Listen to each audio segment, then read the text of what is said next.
To discourage any more revolutionary ideas, Stolypin began to crack down even harder on the Tsar's opponents, and thousands were sentenced to death. The noose even earned itself a new nickname, Stolypin's necktie. I don't get it. Oh, I see, because it goes around my neck. That's so funny.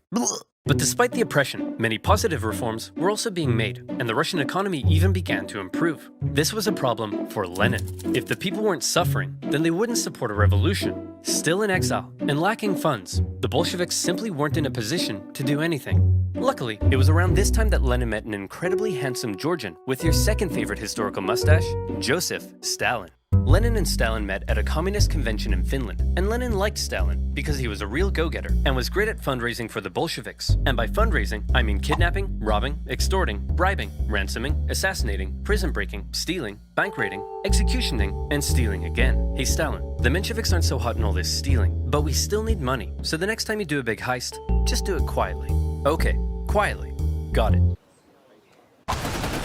If this isn't quiet, I don't know what is. Stalin's wacky antics eventually got him exiled to Siberia, but he had established himself as a big balls Bolshevik. However, no amount of Bolshevik balls could stop what was happening. The Russian economy was making a recovery.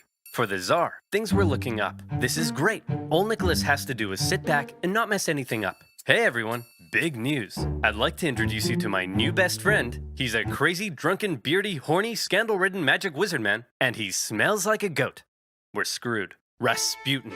A dirt-poor peasant from dirt-poor nowhere. But unlike all the other dirt-poor peasants, Rasputin had holy healing powers. And when this holy mystic wandered into St. Petersburg, people began to notice. He quickly became famous, and word of this mystery man and his healing hands made its way to the royal palace. The appearance of a holy homeless healer was of great interest to the Tsar and his wife. As far as royals go, they weren't that inbred, but they were just inbred enough for their son Alexei to get hemophilia. Or in layman's terms, Mamma mia, that's a lot of blood! Knowing Rasputin could heal people, in 1906, Alexandra asked for Rasputin to come and see if he could cure their son. And crazy as it sounds, Rasputin did heal Alexei, possibly by taking him off his doctor-prescribed aspirin. Having seemingly done the impossible, Rasputin became very, very close to the royal family. But having a crazy homeless wizard man hanging around wasn't a good look for the Tsar, because Rasputin was freaky. Not only was he a big fan of alcohol, but he'd also throw these crazy parties with Russian nobility, where he'd and all night long, and then he'd